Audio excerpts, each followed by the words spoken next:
बिस्मिल्लाहिर्रहमानिर्रहीम। अस्सलाम वालेकुम। रूस में एक ग्रुप काम करता है जिसका कोड नेम फैंसी बियर है और जिसका कोड 74455 है।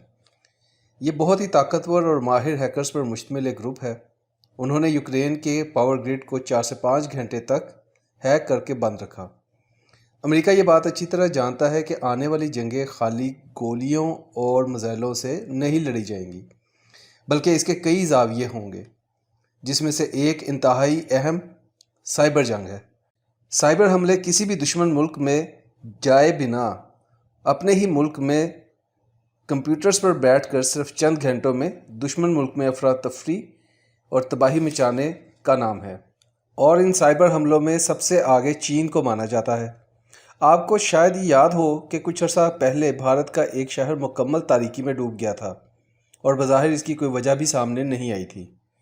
साइबर में सैटेलाइट से लेकर आपके मोबाइल फ़ोन्स तक सब इसकी जद में आते हैं। जंगी जहाज़ों के सिस्टम्स हों या फिर मिसाइल सिस्टम्स, गर्ज हर इलेक्ट्रॉनिक चीज़ इसका हदफ हो सकती है।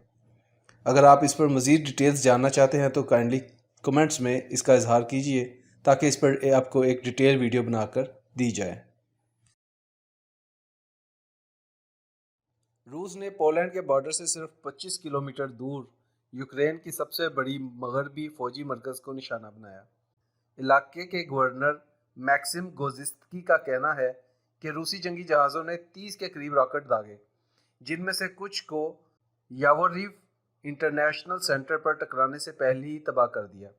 इस फौजी मरकज़ में गैर मुल्की इंस्ट्रक्टर भी काम कर चुके हैं। अभी ये मालूम नहीं हो सका कि हमले के वक्त वो वहाँ मौजूद थे या नहीं, जबकि दूसरी जानिब से रूस ने इस हमले के बारे में कोई बयान जारी नहीं किया। अब तक की इत्तलात के मुताबिक इस हमले में तकरीबन 180 के करीब लोगों के मारे जाने की इत्तलात है और 500 के करीब लोग ज़ख्मी हो चुके हैं। यूक्रेन के मगरबी बॉर्डर पर यह सबसे बड़ी इनकी फ़ौजी छावनी थी। अमेरिका ने इसके ऊपर रद्द-ए-अमल का इजहार करते हुए कहा कि नेटो के किसी भी मुल्क पर अगर हमला किया तो रूस को इसके बहुत भारी नताइज भुगतना पड़ेंगे। ये वीडियो देखकर आप खुद अपनी ईमानदारी से बताएं कि मौलाना साहब किस मुंह से दूसरों को यहूदी एजेंट कह सकते हैं। इस पे ये दस्तखत आपका है? ये जो आप लोग दस्तखत आपका है, लफ्ज छेड़ के मसले को आप क्यों गंभीर करना चाहते हैं जी? दस्तखत हमने कोई चोरी छुपे नहीं किए। हमारा एक तरीक़ाकार रहा है और वो तरीक़ाकार ये है कि हमने इसको सीक्रेट रखना था और ये इन कैमरा था। हमारे तहफ़्फ़ुज़ात के बारे में हमें बारहा ये कहा गया कि बाहर कोई चीज़ नहीं जानी चाहिए। हमने कहा साहब फिर हम दस्तखत कैसे करें? हमने कहा कि आपने तहफ़्फ़ुज़ात जो है पार्लियामेंट में देनी है। ठीक है जी, तो एक वर्किंग ड्राफ्ट के तौर पर हम इसको कबूल कर लेते हैं। बाकी तहफ़्फ़ुज़ात के लिए आपने हमारे सामने मैदान तो आपको कह देना चाहिए था कि हम दस्तखत भी फिर बाद में कर देंगे जब पार्लियामेंट में फाइनल हो। जब सब लोग करते हैं तो फिर भी कोई डायरेक्ट कोई वाज़े लाइन तो नहीं दी है ना। मसलन अगर ड्रोन हमारी मर्जी के खिलाफ हो रहे हैं तो इन सिफारिशात में जब आप लोगों ने सलाला पे अमेरिका से माफी तलब की है तो ड्रोन पे क्यों नहीं किए?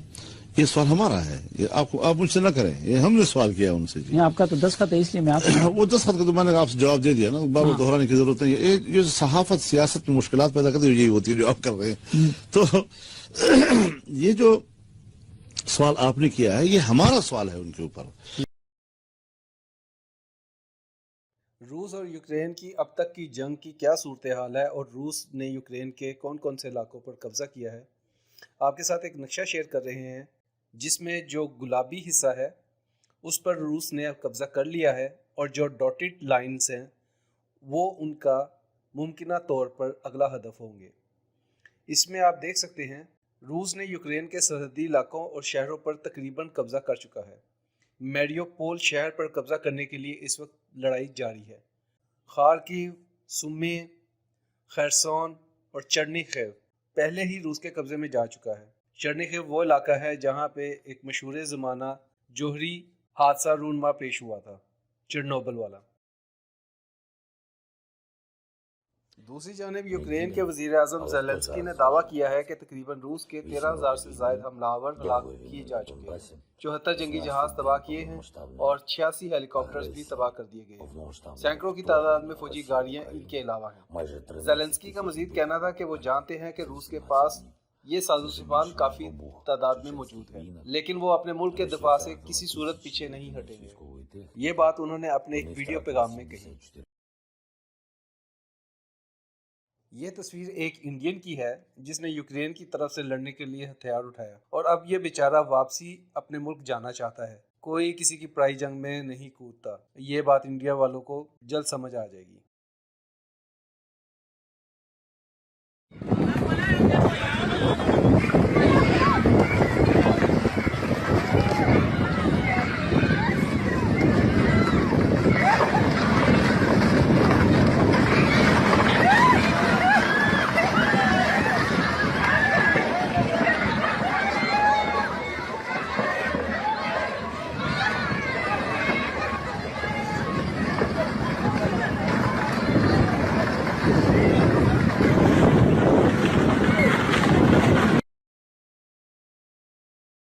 यूक्रेन के शहर मैरिउपोल में 5,000 चेचन्स दाखिल हो चुके हैं। रूस ने पहले ही इस शहर का मुहासरा किया हुआ है।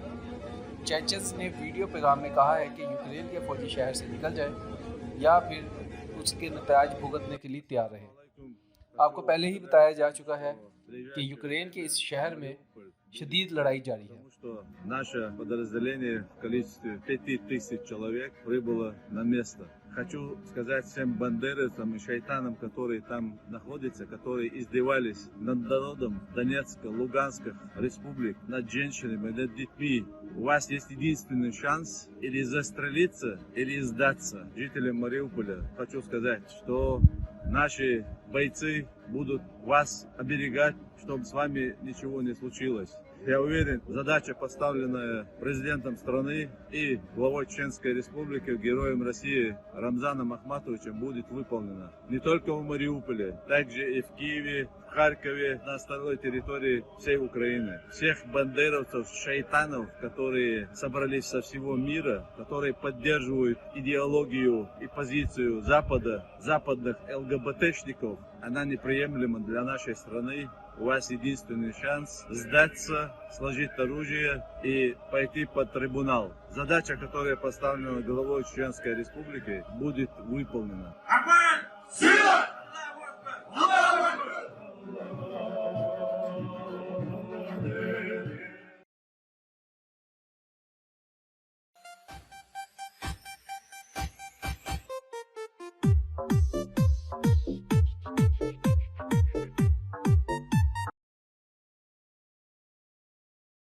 कुछ वीडियोस बहुत बड़ी बात समझा जाती है, जैसा कि ये वाली।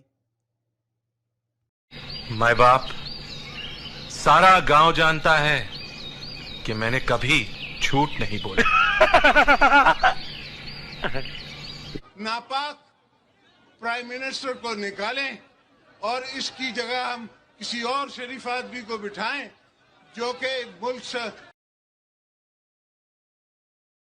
अभी हाल ही में पाकिस्तान और तुर्की के कमांडोज ने मुश्तरका मशकें जिना 2022 कामयाबी से मुकम्मल की। फुटेज मुलाहिज़ा कीजिए।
चैनल को सब्सक्राइब कर दें, वीडियो को लाइक कर दें और अगली खबर का इंतज़ार कीजिए।